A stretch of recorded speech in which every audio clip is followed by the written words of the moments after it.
Gaming Podcast, episode 672, recorded on January 3rd, 2023.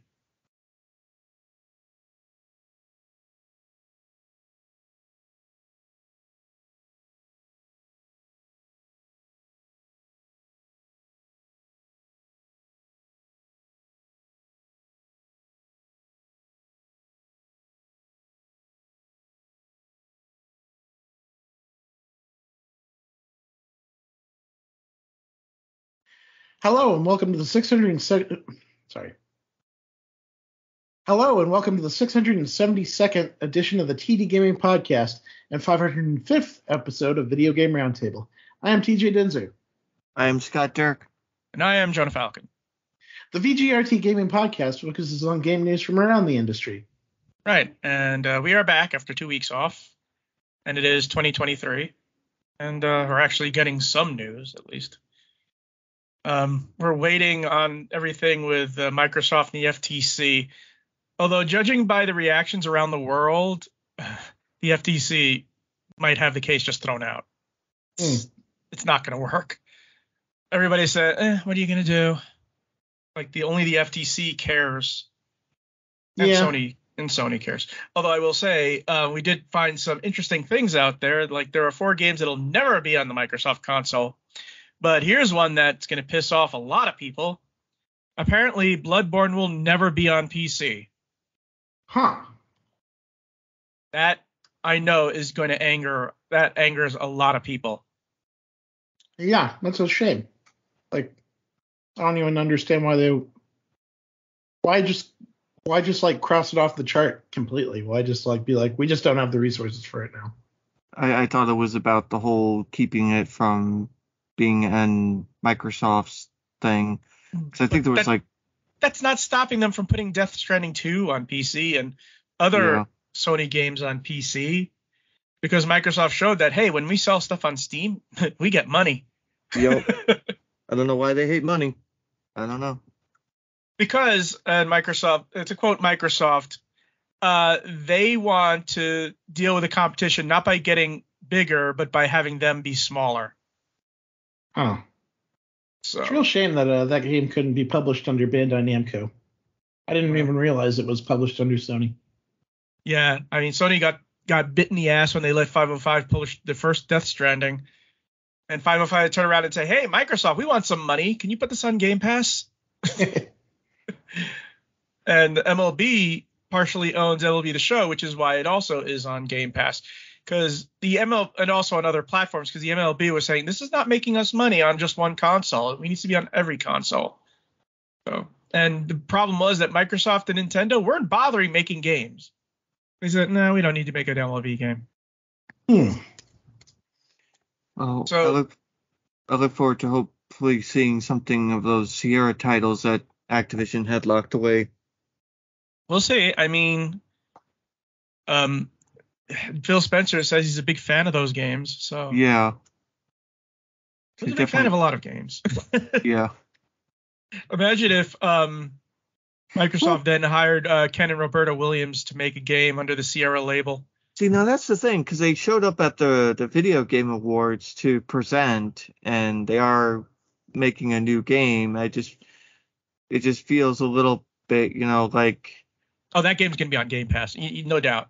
Oh yeah, I'm sure I'm sure it will, but it's like, I don't know. It's just interesting that they're being in the limelight a little bit. So it's like maybe there is really real possibility of some of those Sierra titles being made again in the future.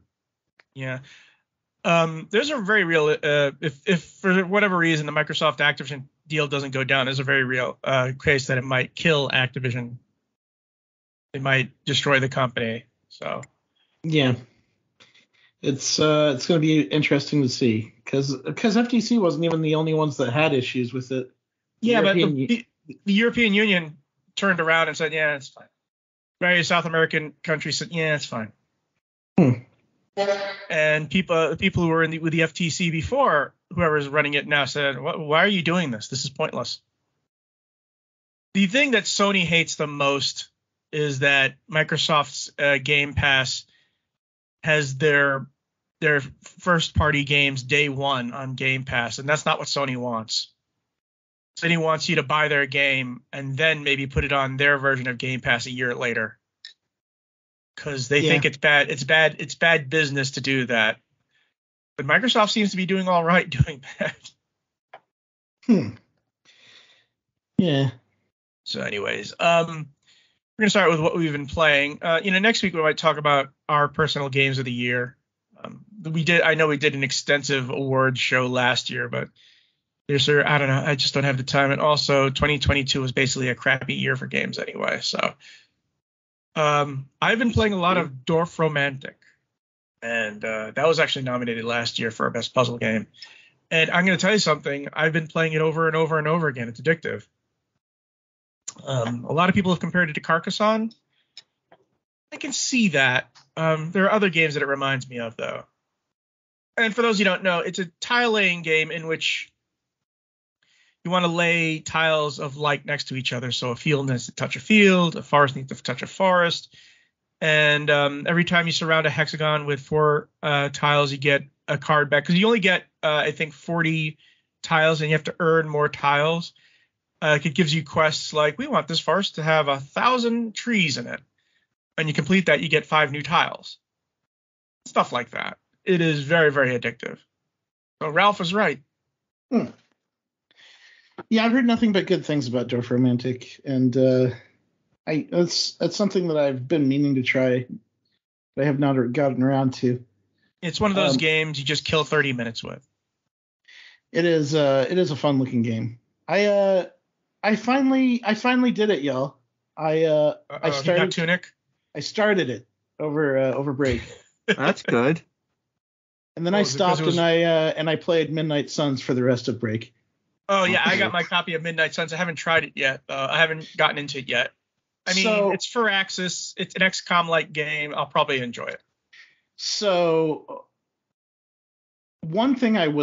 two things I was not expecting when I went into Midnight Suns. One, it's a card battler. Oh yeah. Like you collect cards for each of the heroes, and each card represents an attack or a skill. And yeah, you collect cards throughout the game to make them stronger and be able to do more stuff. I really like the way that the cards are set up for the heroes, like Doctor Strange. Doctor Strange is big on buffs, like using magic to make your characters stronger, give them resistance, help you get more cards, and help you access more powerful cards more quickly. Whereas Ghost Rider is an area of effect fighter, and a lot of his cards are about doing damage to an area of opponents or making them explode once he defeats them. Yeah, I mean, there would have been no point in just making it like XCOM but with Marvel characters, because you can easily get a mod to do that, you know? Yeah. In this case, they wanted to give it a new twist. And the second thing that I was not expecting in the slightest is that it's almost like a Marvel dating sim. It truly is. Like you have a player character that's not one of the heroes that you wander around with that also takes part in the fights. But when you're not taking part in a mission, you go back to a hub place and you talk, and everybody hangs out. Everybody you've gathered hangs out there, and you get to talk to them and build friendships with them and get to know them more. And by building up friendship levels with them, you unlock bonuses for them in combat, and up to you can unlock their ultimate abilities and different costumes and stuff like that. I was shocked at how much I got caught up in trying to get every hero to be my friend, because I did not expect so much dialogue in that game. But it's fun. Sort of like Fuga, in which you have the kids wandering around and making friends with other kids, building up the affinity with them. Yeah, and it's really fun and interesting because that game, yes, it has Iron Man, and yes, it has Captain America, and some of the more popular ones. But characters like Blade and Magic and Nico Minoru and Ghost Rider are the stars of that game. And it's kind of fun and interesting to see characters that really don't get much screen time in the current Marvel era up front and center. By the way, speaking of Fuga, I haven't played that in months because I got through 4 chapters without having to sacrifice a single kid, and it was just getting stressful. Yeah, it's a really hard game once you get later into chapters. I mean, it's just like, yeah, I mean, I'm keeping up, but it's sort of like getting closer and closer, in which I don't want to shoot one of those kids from the cannon. and that's kind of the crux of it, right? It gets really hard, and like it teases you. It's like, come on, just do it once, it'll be fine. Just take the easy way. Yeah, there's an achievement there for not sacrificing any kids. I wonder if there wasn't an achievement for that, I would just, this kid is annoying. Bye. But yeah, like if you like strategy and you like Marvel, you got to play Midnight Suns. It's really fun. I really enjoyed that game.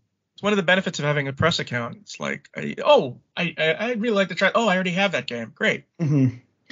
I don't understand why they launched it at the very end of the year in December. That game feels like it should have been a summer blockbuster.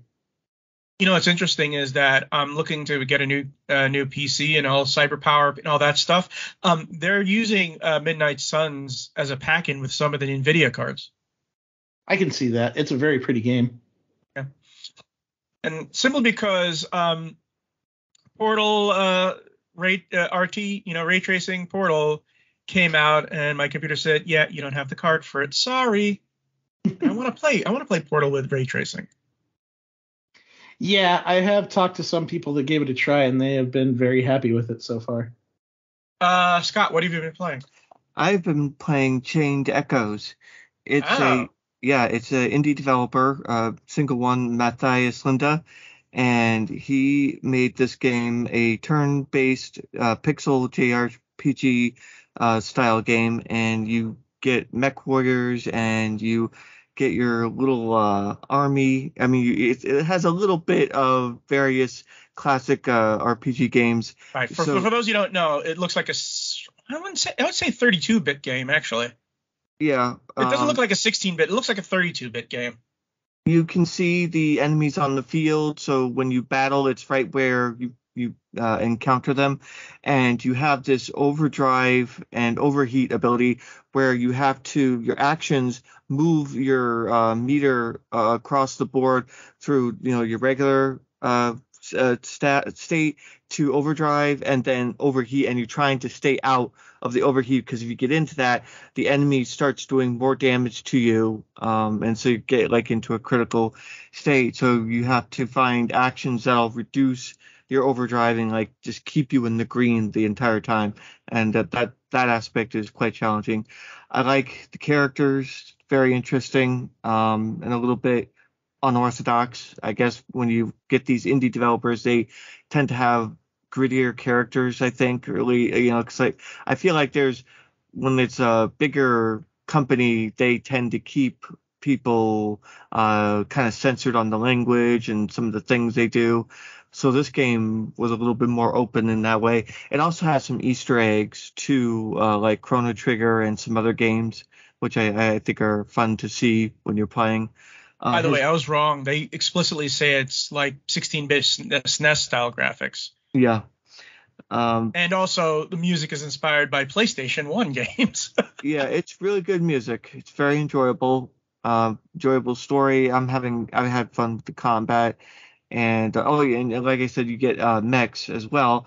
And when you're allowed to summon them, you can jump in and out of them at any time on the field. There's like certain restrictions, like you can't launch into them when you're over the water or on grass or whatever. So there's some restrictions there. But for the most part, you can just fly around and totally destroy little weaker monsters really easily. And there's some crafting, like it was the deals from, I think, Final Fantasy 12, where you sell drops, loot, and it opens up deals in the shops, and you can get a deal through there. Then they also have a reward board. So when you get little in-game achievements, you get a reward for that, getting that. So it gives you more incentive for doing stuff like, find 3 hidden caves or, 28 treasure chests or whatever. You get a reward for doing stuff like that. Yeah, I haven't tried it yet, and it might not surprise you to know it's also on Game Pass, PC and Xbox Game Pass. Mm-hmm. Because I'm going to tell you something. Microsoft has been very aggressive in getting JRPG style games on Game Pass. Oh yeah, they want to expand into the Japanese market. Well, not only that, but there's a lot of anime fans here, and they want a lot. They want to get that crowd. That reminds me. I'm still waiting for. Oh damn! The game, the full version, 100 Heroes. Yeah. I'm still waiting for that to come out. That will be hopefully this year. No release date yet, but hopefully this year. By the way, I didn't mention it because I've been playing it the previous weeks. I'm still playing it too. I also been playing the Master of Magic remake, and it's very close. It has some slight differences in play, very slight, but it mainly keeps to the old game and a lot of the old exploits. Like people on the Steam forums talk about, I like to get my paladins with dark channels, and they're unbeatable. They're sort of like just wipe through everything like hot laser through butter. It's like a lot of that game was just finding the exploit to do. It was shameless. No one cared about play balancing. No. You have to. You want to get the best possible combos. You can wipe everything. You don't have to worry about other players. You're just playing against. I've also been playing a lot of Potion Simulator. By the way, I've been playing it since early access, but it came out on Game Pass, so I was able to get achievements for it too. Have you seen it? Played it? Potion Simulator? I haven't seen that one. I'm sorry, not Potion Simulator. Potion Craft. It's Potion Craft, and they added a subtitle, Alchemy Simulator. Oh, okay. It is one of the graphics are technically, okay, but it looks really nice. It looks like woodcuts. Everything is a woodcut. It's one of those games where you just sit back and relax. I've been avoiding looking for any wikis to see where all the effects are. Right. I still haven't found the unlock potion, which helps people unlock potions. So, but yeah, check it out. It's a really nice game. As a matter of fact, it actually was nominated last year, even in early access, for best most beautiful game on the Steam Awards. Oh, that's good. Yep. So yeah, we have some quick news. Skyrim mod expands the Thieves Guild and lets you romance the main character, Thief. It includes 4 dungeons, thousands of additional dialogue, including over 2,000 lines for Bjornjolf alone, made by editing his existing dialogue, plus 7 brand new NPCs by volunteers and multiple quests. Skyrim is still going on strong with the mods. Yeah, is this a new mod? I thought. Yeah, this is a new mod. This just came out. That's pretty impressive. And Strata Deep is a surprise drop on Game Pass. Basically, to describe it, it's Subnautica, except there's no science fiction. It's just you in the Pacific Ocean, and you have to survive somehow. Oh, interesting. Yeah. It's gotten recent mixed reviews on Steam, but it also has generally positive reviews. I think the thing is that, this is sort of like, check it out. It's on Game Pass. You might as well. If you like Subnautica, maybe you'll like this.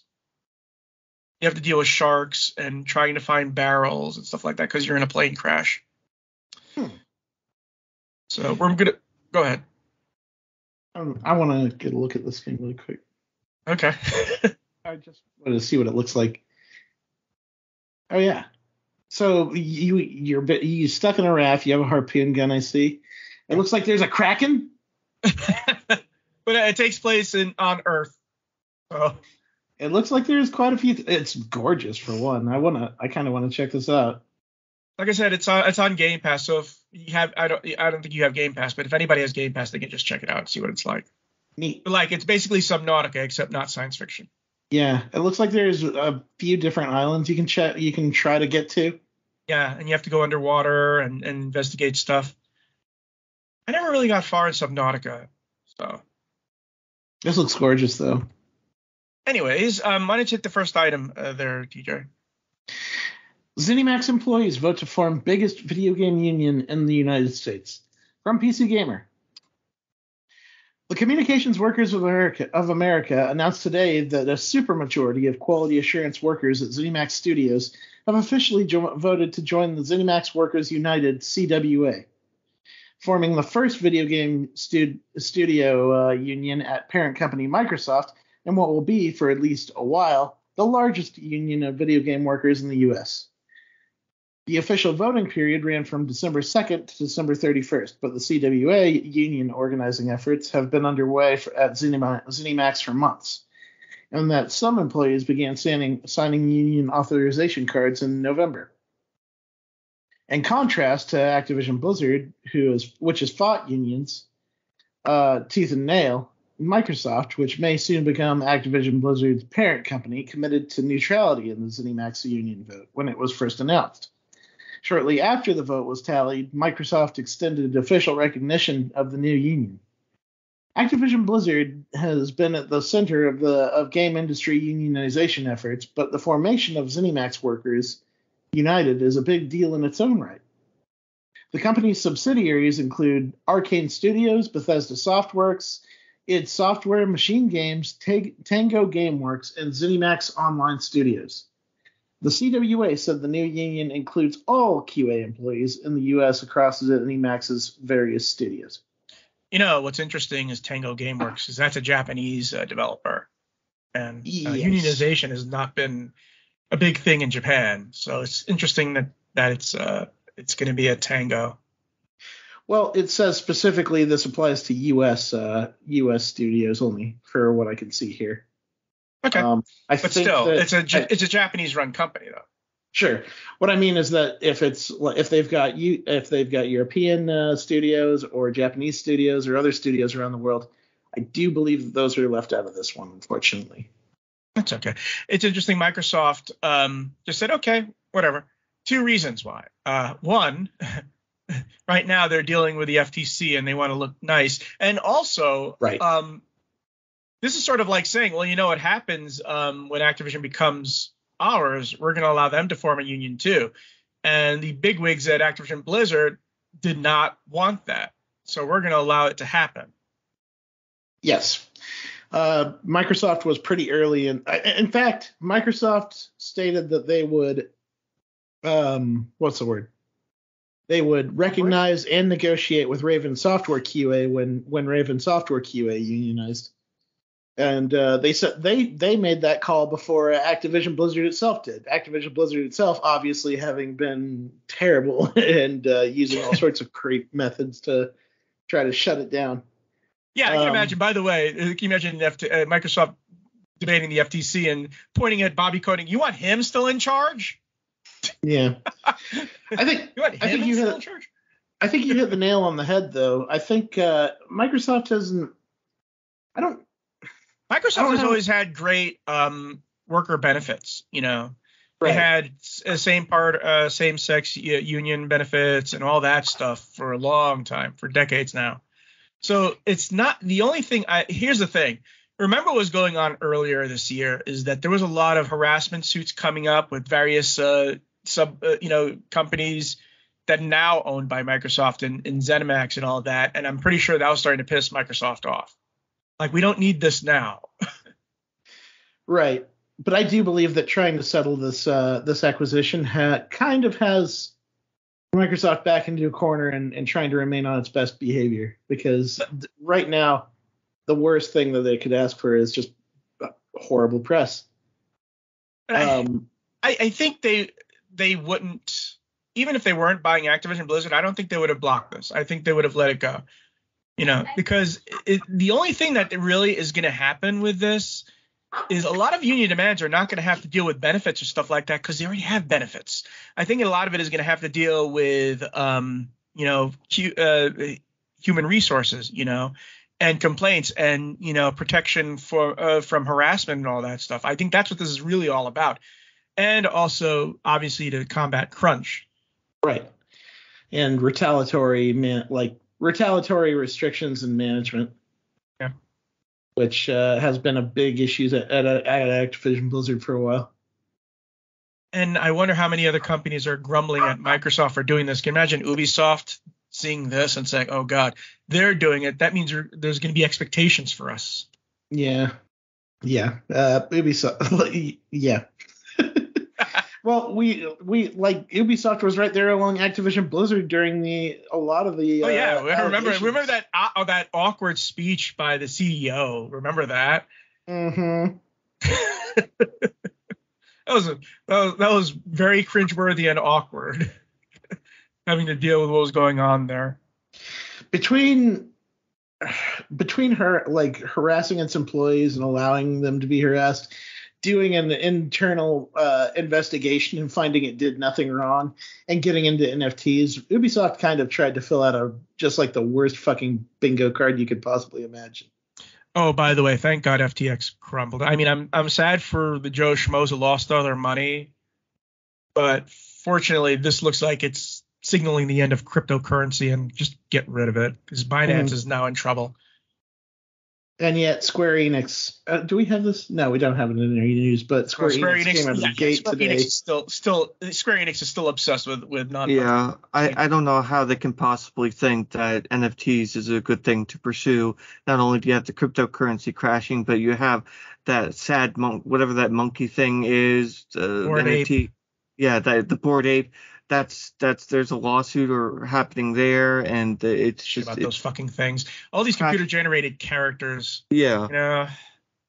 I mean, you just look. It's like, how can they not hear the people that are saying that NFTs are a terrible idea and nobody wants them? Like, where are they getting their information that this is a good thing to lean into? And they sold IPs so they could invest in. Here's the thing. Square Enix has already said its policy, right?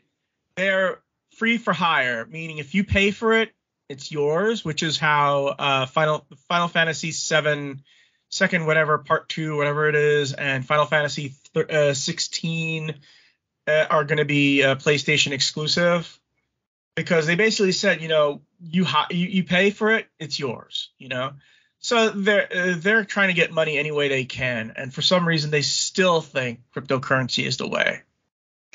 Yeah, and it just continues to flop. Worse than that, like I said, Binance is next. I mean, I hate to remind people, but cryptocurrency is from nothing. It has nothing to back it except for someone doing some logical problems on a computer. That's it. It's not, you're mining for nothing. The entire goal of cryptocurrency is to not be left with the bag at the end. And the entire thing of cryptocurrency is to have stock market without stocks. Yeah. I mean, I don't know what it was originally. I do know somewhat of what it was originally made for, but what it is actually used for is grifting other people and leaving them with the bag. It's literally made for money laundering, as Binance is trying to say, no, we don't. And recently the U.S. said, yes, you do. But you do fucking do. Drug cartels are using your fucking crypto to launder their money. What are you talking about? So it's a big mess. There was a video by Benny, which basically nailed the coffin. Just described everything that's going on with it. Like I said, just stop. Just stop. Anyways, Scott, why don't you take the next item? Okay. Let's see. I'm scrolling down to it. Okay. Cult of the Lamb's first big update will bring new attacks for every weapon. This is PC Gamer.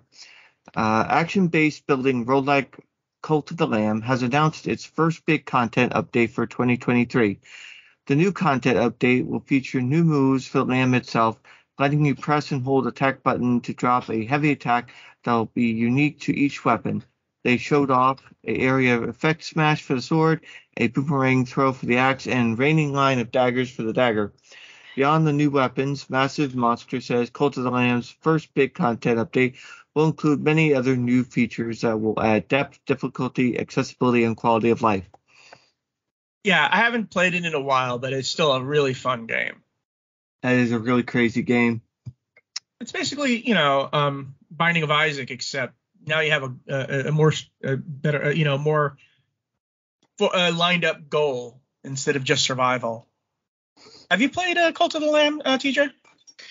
No, it is something that I love going on and seeing the fan art and like the little things that people make with that game because it's silly as all get out. But like, I haven't had time for another management game. Just have a ceremony in which you send your one of your followers to heaven, where you hear crunching and all these bones and blood just fall down.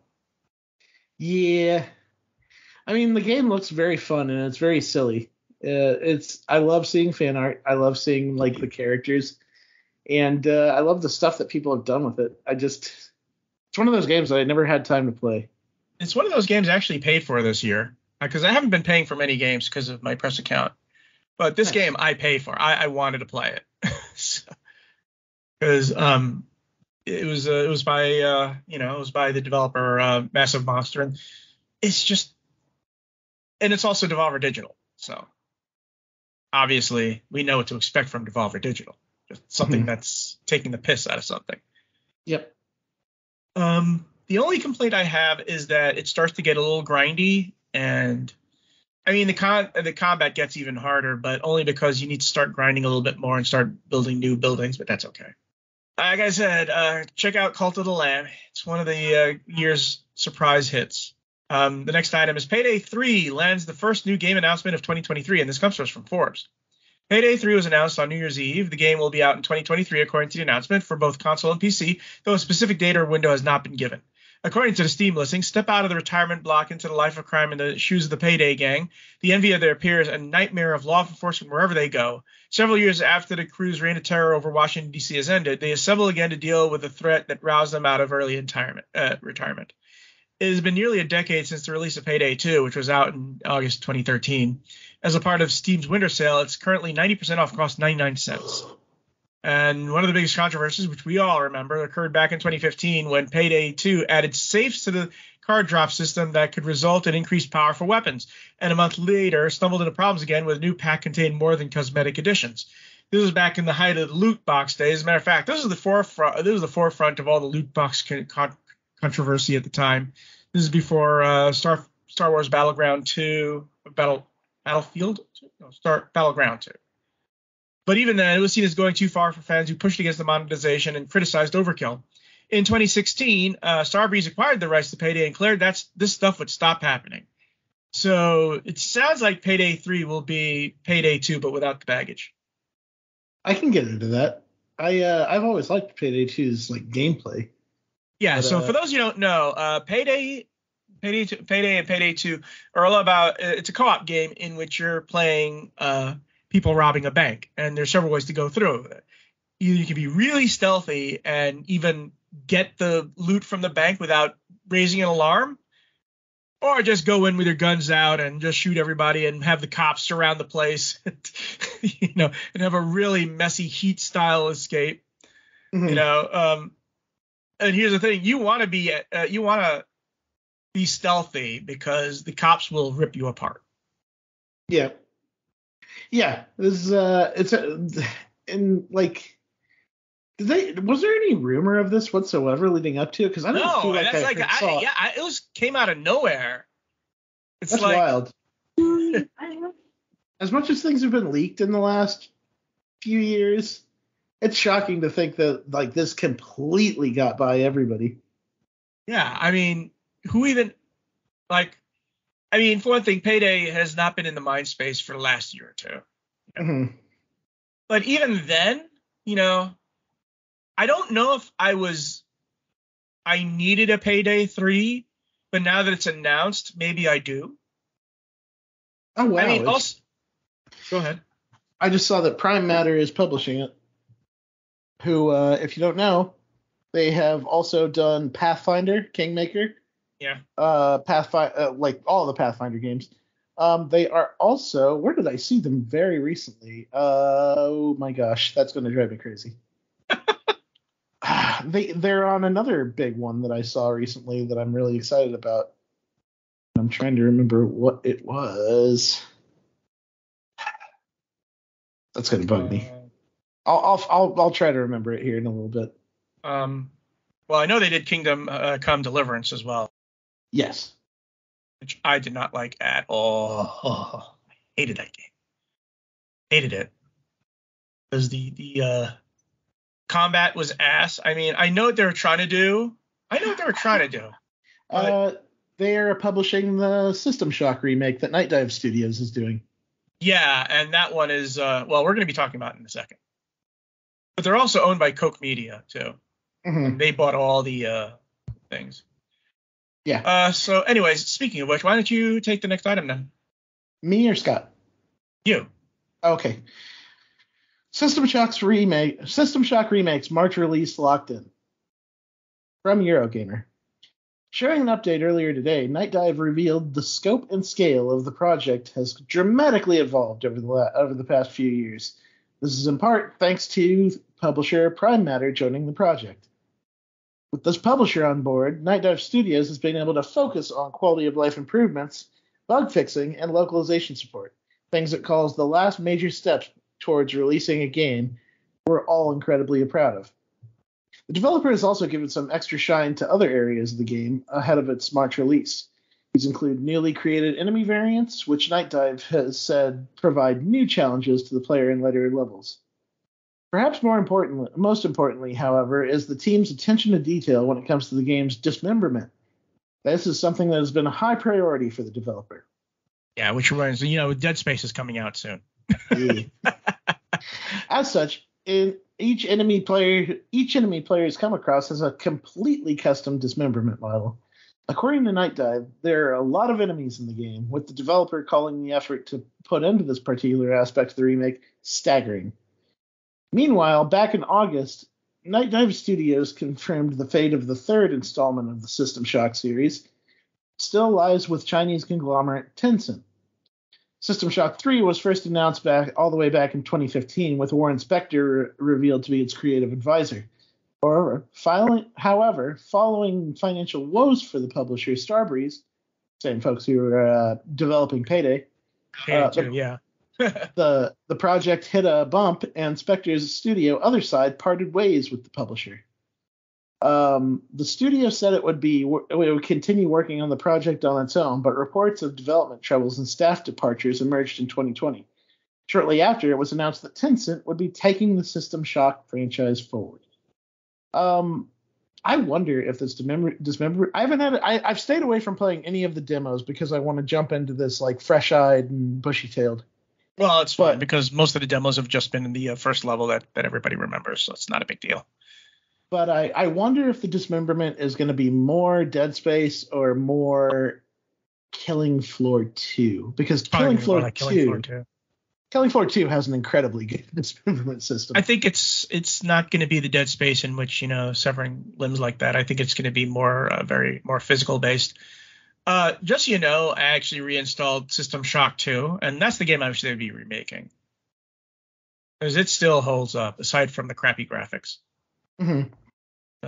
You wish they were remaking the second one? Yeah, because it's a lot better game than the first one. Well, I mean, like they're putting it looks like this game is just like it is the first System Shock, but it's also just it looks completely different from it. Yeah, basically Black Mesa. Yeah. Yeah. So like I've been excited for this. I'm really excited to see how it ends up. I backed it way back in the day. I've always loved the idea of System Shock. I just never jumped into it. And so there's so many spiritual successors to System Shock too. Mm-hmm. BioShock and Prey and other games Doom 3, all these other games that just steal from it. Yeah. So I'm happy to see that they finally locked in a final release date. I'm really excited to finally play this game. Yeah, I only backed it for the minimum amount, but way back in the day. But it'll be fun. But like I said, it's System Shock 2 that it's sort of like saying, oh, there's a remake of Street Fighter. Yeah, that's fine. But what about a remake of Street Fighter 2? That's the one that people care about. Yeah, like I wonder, like, if System Shock Remake nails it, if it hits it out of the park, do you think that Night Dive will continue on and try to? I'm pretty sure they'd want to, but here's the first things first. They want to do System Shock 3, but who owns System Shock 2? Tencent owns System Shock 2. Well, then you're not going to see it anytime soon. I'm sorry. I'm sorry, they own System Shock 3. 3, yes. But if they own System Shock 2, we're not going to see that anytime soon either. Yeah. Like I said, Yeah. I go just ahead. put myself in God mode in System Shock 2 and just enjoy the story. Yeah. Like, I am also interested. I've seen little bits and pieces of the ship that you wander around on too, and I'm really interested to see how they handle that environment. Yeah, by the way, don't play the original System Shock because when it first came out, mouses were a concept that people had just started to discover. Try playing a game in which you can look in all 3 directions, but the mouse doesn't do it. Mm. It was a pain in the ass. It was literally playing a Macintosh game. So, yeah, I'm looking forward to System Shock. But I really, playing System Shock is sort of like playing Demon Souls, right? It's interesting to play now that it's been remastered, but really you only care about Dark Souls. So it'll be sort of like playing Demon Souls after having played the Dark Souls games. Yeah. I mean, eventually on a long enough timeline, I would like to play the new one and then maybe go back and play the original and see. You did play System Shock 2, right?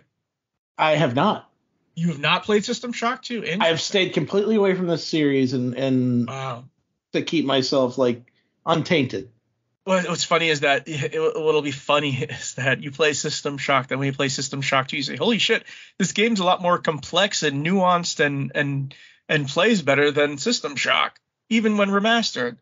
Everybody loves the audio logs too. It was one of the first games to make that a thing, having audio logs. Yeah. Also, System Shock 2 is a very PC game.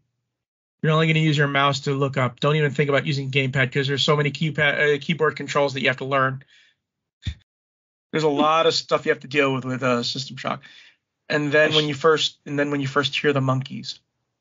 So you're saying that if I'm gonna try it, I should probably figure out where a manual is so I can keep it nearby, just with all the macros. Yeah, just remember, U is for is to play a system a log immediately. And to get it out of inventory, press the left mouse button. That gets you out quickest. Nice. But yeah, I mean, System Shock 2, you're running around with chemicals, you're researching stuff. Oh, God. Oh, that's the one thing about System Shock 2 that everybody hates. And if there's a mod, they usually take it out, and that's weapon degradation. Weapon degradation is a bitch in that game. So much so that you have to level up a skill in which you can repair it with your precious nanobytes. And the thing is that you need nano. It's the currency in the game. Is there weapon degrade in the first game? I don't know. I don't remember. I haven't played that game in a very, very, very long time. But I know it's in System Shock 2. Just if you get it on Steam, just get the patch that edits all that out. There's also a patch that includes co-op play if you want to play that way. What's interesting about System Shock 2 is that the entire first 4/5 of the game is your tutorial. You spend all that time on the Von Braun, and you're learning all these systems. And then when it's time for you to get on the Rickenbacker, you have to use all of those systems. And oh, by the way, you know how in BioShock you have the those chambers that you resurrect into? You know, when you die, you resurrect into a chamber in BioShock. That's what happens in System Shock 2. There are nanobyte reassembly, so that when you die, you get reassembled for the price of a few nanobots in a nearby case. When you get on the Rickenbacker, there are no recycling bins, which means if you die on the Rickenbacker, that's it, game over. Wow. So, like I said, the entire 4/5 of the game is training you how to do the last 1/5 of the game. And even though it's supposed to be a surprise that Shodan is one of your enemies in the game, they put her on the fucking box. Do you think they're not? And it opens with her saying her famous speech. You know, of course she's going to be in the game. But I'm going to say something. When she reveals herself, that is an awesome moment in the game, even with the Thief the Dark Project level graphics. It's like you not having played System Shock 2 is like me not having played through Final Fantasy 7. Yeah, but it was like a purposeful thing at a certain point. Once I knew that I always kind of wanted to, but once I learned that the remake was happening, I had every reason to wait. Like I said, when you finally play System Shock 2, despite the graphics that are from Thief the Dark Project, you're going to be pleasantly surprised because it is a deep, involved game. Yeah. And a smart one, too. And you have a lot of decisions to make in it, too. Fun. I like that. Yeah. There's a classic for a reason, and why there's so many games that ape it. Prey might as well be calling itself, we want to be System Shock 3. Seriously. After you play System Shock 2, play BioShock, play Prey and all that stuff and say, holy shit, these people are ripping it off. Or at least being the spiritual successor to it. We have to do a game history of System Shock 2 at some point. Yeah. Anyways, look for our show notes at gamingpodcast.net along with industry news and our gaming history articles. We enjoy your feedback, so leave us comments on our blog at gamingpodcast.net. Also, hit us up at facebook.com/gamingpodcast. Subscribe to us on iTunes. Leave us some iTunes comments. You can still find me on Twitter at Jonah Falcon. You can find me at Johnny Chucks. You can find me at Charter Moore. And we will see you next week. One of the things about this is that at least the news is happy. This is all happy news, you know? Even the industry news is happy news, in which, you know, you have a union going up, and the people who are their union, you know, the company for the company says, yeah, you can do it, whatever, sure, we're all on board. Way to start the new year. Yeah, but like I said, Payday 3, I want to see some actual gameplay in that game because the trailer only showed, you know, just hints. You know, I want to see what they add this time. Because I'm going to tell you something. After Back 4 Blood, I want something that is a good co-op game. Not that Back 4 Blood is bad, but there's a reason now it's selling for like $5 in some places. Mm-hmm. It's just not Left 4 Dead. Yeah, and I've gone back to it a couple times since.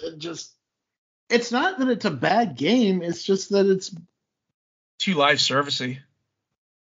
The cars kind of annoy me too. The cars don't annoy me. It's just a live service that annoys me. And this is Sony saying they want to make 10 live service games in 5 years. They're nuts.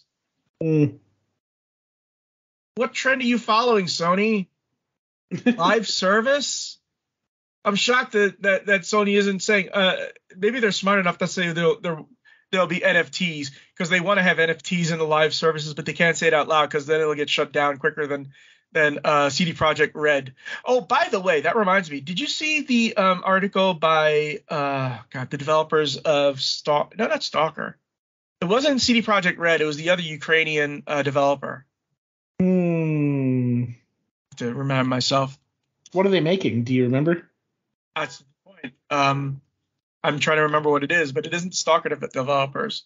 Okay. It's a major Ukrainian developer? Yeah. Oh, Frogwares. Yeah, Frogwares. There you go. Frogwares was saying they were bashing Russia and all that stuff, and they said, we don't give a shit. You think it would, you should see what it's like to have to develop under the circumstances which we're going through right now. I don't know. Frogwares is best known for the Sherlock Holmes games, and they did the one H.P. Lovecraft game. Was it the Sinking City that they did? Did Sinking City, yeah. Yeah. And they're still making a new. Here's the thing. I haven't played any of the Sherlock Holmes games, but they're supposed to be fantastic in the way they do solving mysteries. I played Sherlock Holmes, the first chapter, which is like about him when he was a kid. Yeah. And it was a very methodical and smartly done game when it came to investigation and using the clues that you find to piece together the crime.